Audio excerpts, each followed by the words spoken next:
welcome back to Charlestown and Beyond. I'm your host, Kathy Whelan Giordano, otherwise known as Cookie. It's just a pleasure to be back here with you today. And hey, I've been getting feedback. Thank you. I'm hearing from you. Thank you so much. You're watching. I'm thrilled. Hopefully, more people will watch as the weeks go on, as we together present the news of Charlestown to all those who love Charlestown, whether they live here now or lived here in the past. It's just my pleasure to be able to do this. So the first tidbit that I heard was that in talking about the Christmas wreaths that went up in courtesy of the Chamber of Commerce by for the Christmas season, and they really were beautiful. They weren't taken down, and finally Representative Danny Ryan and a wonderful woman from Union Street took it upon themselves to take them down. So I heard from a member of the Chamber of Commerce, Jimmy Lester, who corrected me. And I was grateful for that, and I want to read to you the information he passed along to me. So the people that, Jimmy told me that the Whole Foods in Charlestown was extremely generous in funding the wreaths, and so weren't the residents of Charlestown who purchased certain wreaths to be put up in memory of their loved ones. So I want to thank them. But the chamber members that participated in putting them up early December was Jimmy Lester, and he was with Tom Hayden, he's a resident of Main Street, Jane Critchie, who is now the manager of the new Cambridge Savings Bank in Thompson Square, and Jamie Chambers, a member of the Massachusetts National Guard and a Charlestown resident. So I want to thank them. But they were helped by the youth of the community from the Boys and Girls Club and Turn It Around. Thank you all. Taking them down was Jimmy Lester and Charlestown resident Steve Aubuchon, and they coordinated with the City Public Works Department to take them away. So thank them all for doing this, and we look forward to them being put up again next December to celebrate next Christmas. Also, I heard, well, actually I rode by last week, 2 weeks ago, the last show, I mentioned that the headquarters, the political headquarters on Main Street near Thompson Square was still, it looked like anyone could just walk right in, that it was still election time. Well, since then, all the decorations, the flags, everything have been taken down.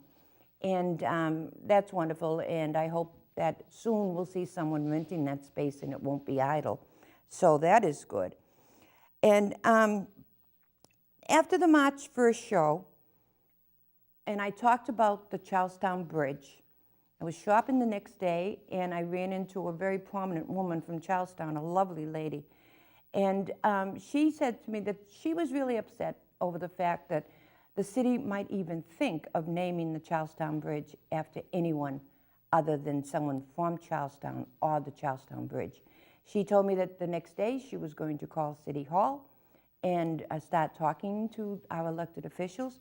And also she was going to form a committee to put everything in place so when they do start having meetings about the bridge in Charlestown, they will be together and be able to make a presentation on the naming of the bridge. Of course, the bridge won't be completed for 5 years, but still, it's never too early to start planning for that.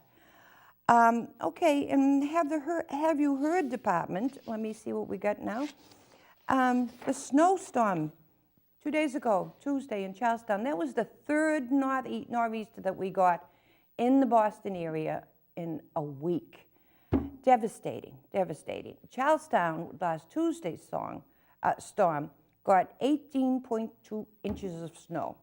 Now I have to tell you, driving over here today to the studio in Eggleston Square from Charlestown, I went by Expressway because the traffic wasn't that bad. I'm not doing this show live anymore, as you probably guessed. And the Expressway was beautiful.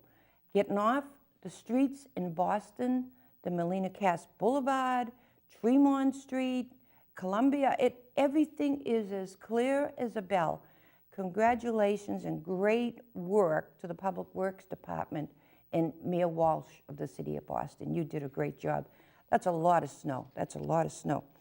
So let me see what we got right. All right, I was told this a couple of months ago that there are distinctive clocks located in Charlestown. So I went around and found three of them very distinctive clocks. Now, trivia, okay? I'm going to show you two of them now, and I'm going to hold off the third one until the end of the show. So I want you to think, the first two you're going to say, oh, yeah, I know them. Where's the third one? Maybe there's a fourth one that I'm not even aware of, and if there is, let me know. Okay, so here we go. This is the first one. Recognize it? The Schrafft's Building in Sullivan Square. Look at that. And I noticed that usually there was the most beautiful American flag at the top of that building, but they must have taken it down because of the high winds we've been getting lately. So, okay, there's one. Now two, Thompson Square, the old Charlestown Savings Bank building in Thompson Square. Okay, remember that one? So, okay, now think, where is the third clock in Charlestown? And I'll get back to you before the show ends, and we'll figure out that one, okay? So this week, I want to introduce to you a spotlight person. Let's call it that, a spotlight person. And I was at the library a few weeks ago, and this gentleman, well-known in Charlestown, came in, and I said to him, would you allow me to video you to be on the show? And not being shy at all, he said, I would love it. So here we go with this week's spotlight person, David Flanagan. Let's go. Hi. For those of you who don't know me, I'm David Flanagan. Many of you know that I grew up here in Charlestown, grew up in the projects, moved away about 25 years ago, decided to come back after moving into a few other communities because I love Charlestown. I've always loved living in Charlestown, and I intend to stay here hopefully for the rest of my life. What's interesting about being here right now in the Thompson Square area is earlier I stopped into the bank building because there's a new bank opening up in town. There's also a new Starbucks. Ironically enough, that's the bank, the location of the first bank building, which used to house the Charlestown Savings Bank, where I opened up my first bank account. It's also ironic that I'm here in Charlestown today, February 27th, because it's the day my mother was born and raised here in Charlestown many years ago. Today, this is a special occasion for me to celebrate my mother, who passed away many years ago. One of the reasons why I love Charlestown so much is because even though you come back over the years and you move back here 25 years later, it's still the same. There's still a lot of wonderful people here. There's a lot of awesome things, activism here. You walk out the door, there's somebody you know, no matter where you go here in Charlestown. There's something to do, something's always happening. The changes have been very positive for Charlestown, many of the things that have happened over the years. And I'm just so happy to see Cookie doing this program again, because it gives it an opportunity for people like myself and so many other people from Charlestown to talk about some of the many wonderful things that are going on here in our community all the time, and to hear so many different perspectives on what's going on here in the town. Isn't he great? Everybody knows David, and if you don't know him, next time you see him, introduce yourself, and you'll just be delighted with David. I first met David, even though he was born and brought up here, and so was I, when he was the liaison for the state with the Cana Project in City Square many moons ago. And he really helped Charlestown during that awful big dig. The original big dig, you know, happened in Charlestown. They like used us as always as guinea pigs, and then how it went there, then they knew how to go, you know, about the rest of the city. But David guided us through that, and he made a lot of friends both with the state and the city of Charlestown, the town of Charlestown. And I'll never forget his kindness during that kind. And I was at the newspaper then, so we would be talking almost on a daily basis about you know, what we would put in our story for the next edition. So it was great. He was honest. He was right on the spot. But I have a funny thing to say about David too. After we filmed this little video, a man walked by and he said to David, "I know you. Your picture's always in the Patriot Bridge. I know who are you?" And I just started laughing. I'm saying, here I am. I'm a host of a TV show. They don't know who I am, all right? But David, they knew David, and I just thought that was so great. So, you know, if you'd like to be the spotlight person some week, visit me down at the library. I'm there every Tuesday, weather permitting, from 10:30 to 11:30, and I'd be love to talk to you about it, okay? So let's talk about the Charlestown Pride Week, okay? It's not too early. It's 3 months away. We're going on to March 17th this Saturday, and June 17th is 3 months away. And I know the parade committee is already working very hard on it. Now, the parade will take place June 10th, Sunday, but the week before that is what has been known as Charlestown Pride Week, and it is filled with activities starting on June 3rd with the Touch a Truck event. And every day during that week, there is something else, and I will give you the list as we move close. I know what they are, but they might change, so I don't want to talk about them today.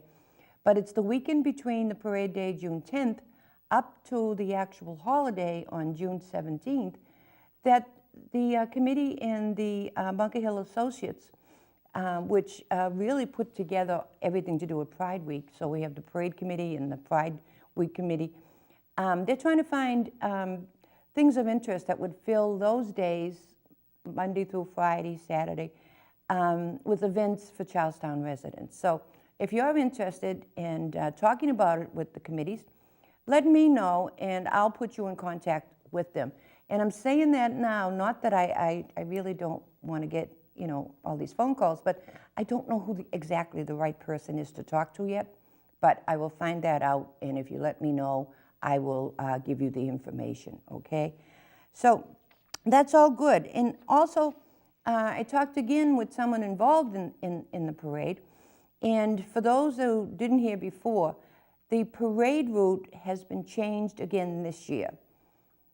It is going to start at Hay Square, go up and down Bunker Hill Street, turn onto Main Street, and go down Main Street. Last year, they took a left and went up Green Street. They're not going to do that this year. This year, they're going to continue down Main through Thompson Square until they get to Monument Avenue.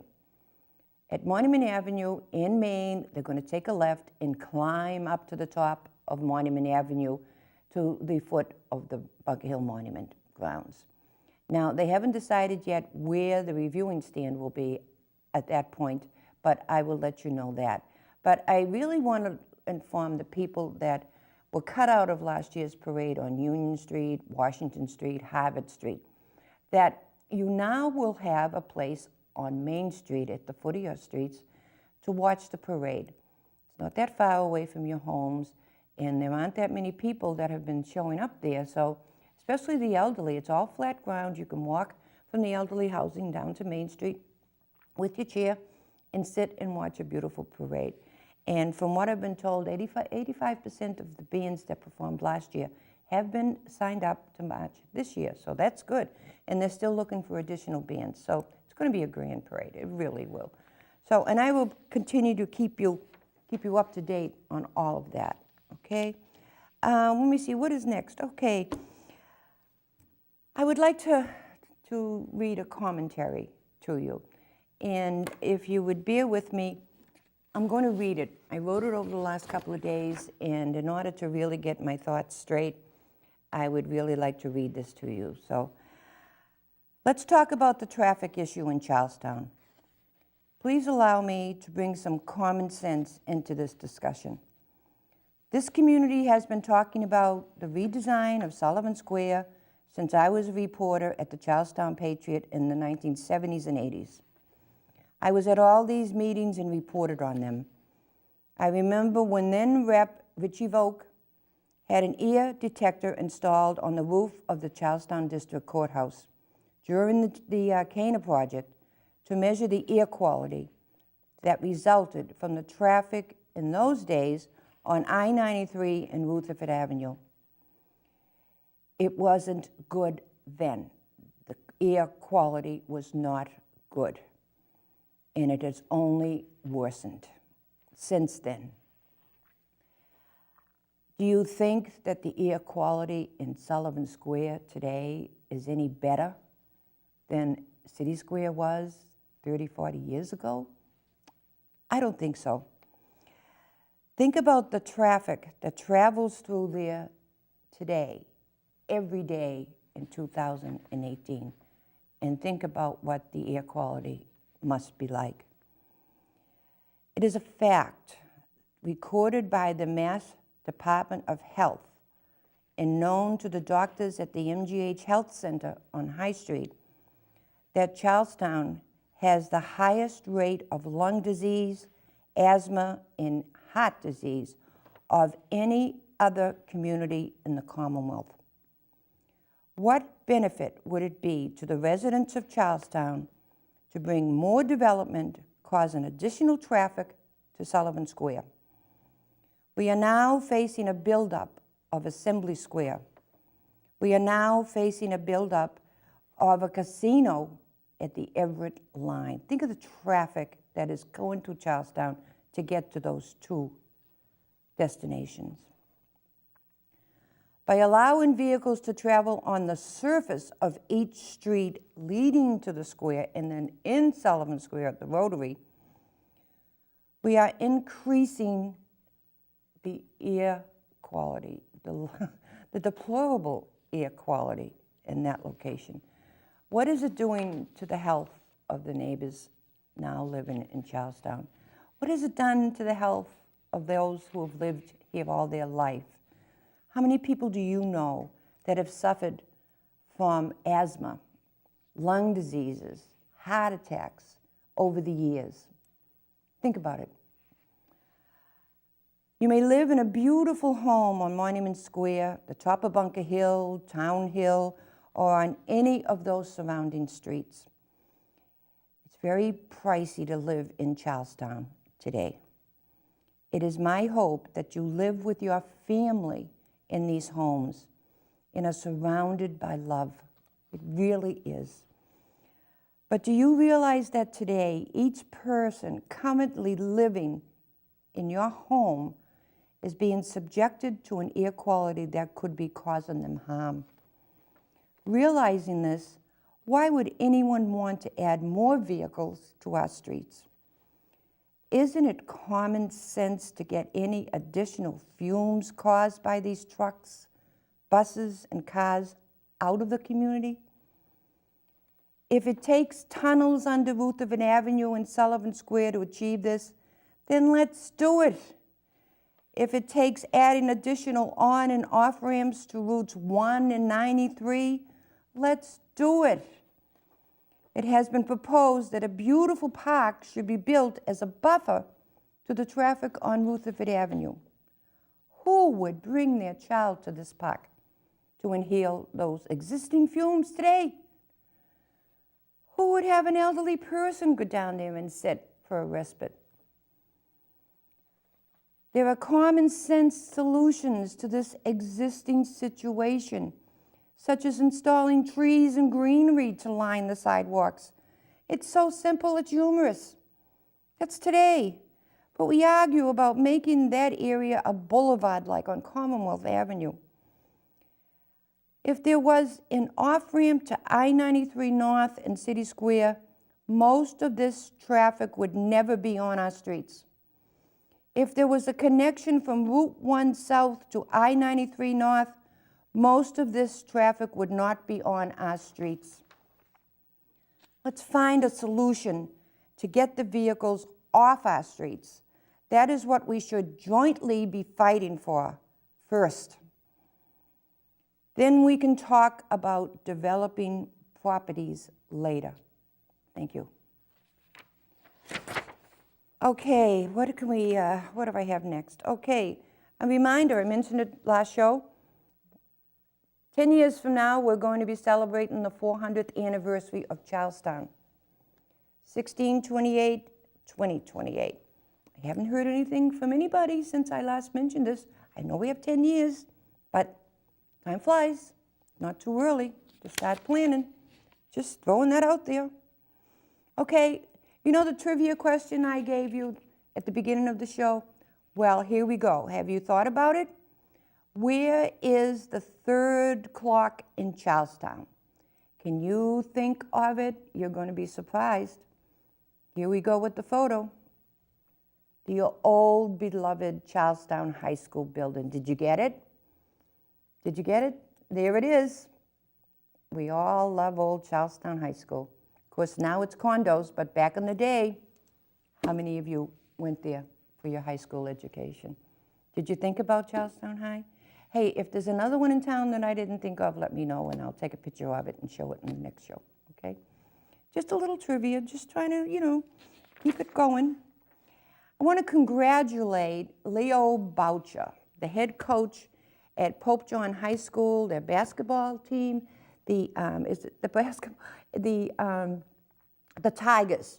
And, I'm telling you how much I know about sports, but this is fantastic. Leo's a great guy. And they're getting into the finals. This weekend, they're in the finals, and I wish them all the best luck in the world as they do this. Okay, let me see now, what else have we got? I was looking for a little bit of island in Charlestown the other day, and where did I go? Where could I find a little bit of island in Charlestown? No place better than the Bunker Hill Florist. And I went down and I paid them a visit, and there they were. There they are.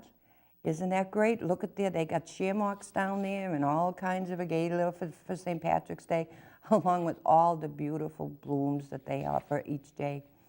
And there they were. And isn't it so great to see Joe Shadow in that photograph, and how healthy he is, and how great, how far he's come, and we're so pleased that he's doing well. And it was just great. They are such a great group of people, and they've been in the community for years and years and years, and very beloved. So it was great. Happy St. Patrick's Day to all you down at Bunker Hill Florist, and to all of you in Charlestown and beyond. Okay, and as with the last Charlestown and Beyond show, I have dedicated this program, all the programs, to the Harvest on Vine Food Pantry. Took a little ride down there this week and took a photo of the existing food pantry, and wanted to share it with you, be it ever so humble. It is just so needed in Charlestown, and it serves over 1,000 families a month. Can you believe it? And they are all Charlestown residents. So this show will be dedicated to Harvest on the Vine, and with that, I'll give you a reminder that they are always looking for donations.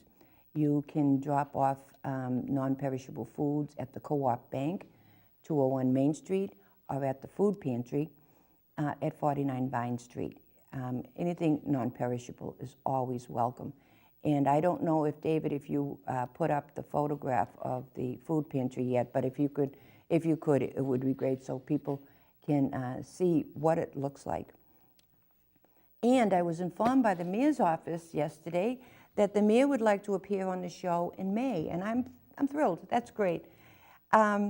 So if you have any questions that you would like for me to ask the mayor, this is your opportunity to do it. You can come and visit me down at the library on a Tuesday morning between 10:30 and 11:30, or you could call me at 617-447-1406, or email me at Kathy.gio46@gmail.com. Love to hear from you. Let me know what you'd like me to ask the mayor on your behalf. So that's it. It's time to end up this show. It's been a pleasure again to be here with you and bring you the tidbits, not for nothing. This is what's going on around the town. And so until next time, I say goodbye. I wish you all a happy St. Patrick's Day. In Charlestown, always remember, take care of one another. And I'm going to close with these fantastic photos taken by Robbie Marcella of the recent storm. Thank you, Robbie.